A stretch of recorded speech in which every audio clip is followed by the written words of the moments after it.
But anyway, so if we get to things, I've been putting a lot of ideas down because this is basically the last of the intensives. So I just wanted to do 5 this time, and we've kept it a little bit more cosy, you know, with less of us. But things are starting to turn around. I mean, for Otley, you had your highest month since round about January last month, and I think South you had the same yourself. So something's starting to work, and I get the idea. What you're giving me back now is you're giving me numbers, which when we were first talking last year and the beginning of this year, I wasn't getting numbers, I was getting opinions. And whilst the opinion is obviously important, the numbers are how we balance our business. Is there anything that you guys think has made any changes? What changes to your discipline have you made that's made allowance for this greater production level?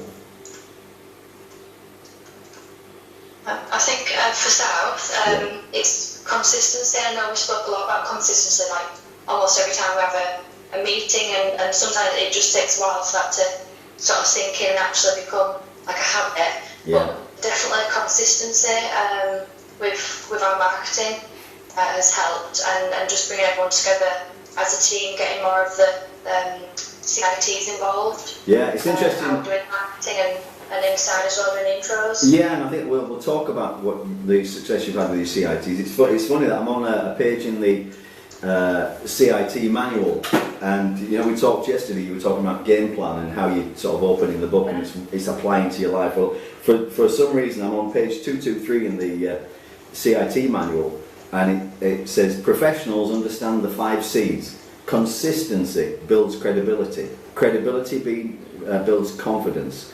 Confidence builds compliance. Compliance builds commitment, and commitment builds conditioning for success. So it's interesting that you talk about consistency there, and it's already open on my page.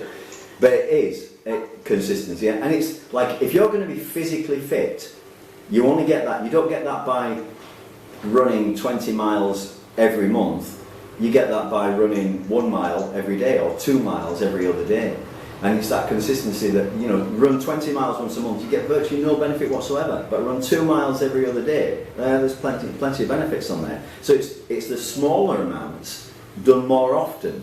And you'll hear this from time to time, depending what kind of books you're reading. And I do advise you to really look for books which speak to you. They won't all speak to you. But if you find one that does, read it, reread it, and when you get times when you're feeling a bit down, a bit low, dip into the book. You know, what I do is I do this kind of thing where I just flip it, open a page, and boom, it opens up. Whatever it opens on, that's what I read. Just because I know sometimes that something will come up that will just apply to my current situation. So it's interesting with the consistency. Anything else? I mean, what about you, Mrs. Clark? What's made your change? Just my attitude, I think, as much as anything. I think to work with consistency is good. The plans that are in place now are right,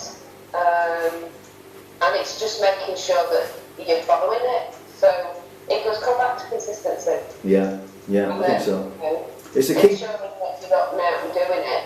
You'll find that the worst managers and the worst martial artists, and you know, I mean worst in terms of that they're not getting consistent results. They're not getting it because they're not consistent. And one of in terms of your consistency with your teams, that really is important. And that's something that's been on my mind because we talked, Stephanie and I, yesterday, and about the success you're having with your team. And the thing is with the team, it's a very subtle process, because if you think about it with your academy, you're building a team with your academy. But as you get a smaller and smaller groups that actually become your confidants, and that CIT team is part of one of those small groups. So your ability to be part of that team but manage that team is crucial. And we've got some we've got some good managers in our organisation. We've also got some who are dreadful and who won't accept that they are, but they are. You know, and for instance, a bad manager says, "Go do that." A good manager says, "Come on, let's do that. Let's do this." A bad manager blames his team. A good manager takes responsibility for not having trained that team well enough. So something that's happening within your own team, with your own CITs, is very important. And I think to try and nail that down, because that might help Mrs. Clark and anybody else who watches this video. What form do you take with your team that's getting this kind of result? How do you address them? When do you address them? What do you say? Can you talk us through that bit? Yeah, well, I speak to them every day. Obviously when we're in the academy. Yeah. We have a Facebook group, like what we've got on the intensive, where if we've got any questions between us as a team, that the members and things don't need to know about, we've got our own little personal group. Oh, you've got your own CIT group. That's interesting. Yeah. Yeah. Yeah, and I have that on Messenger, so if I need to speak to them as a group when we're maybe not in the academy, then can all speak on there, and they can speak to me as well as a team. Yeah. So that works well, so we share things on there.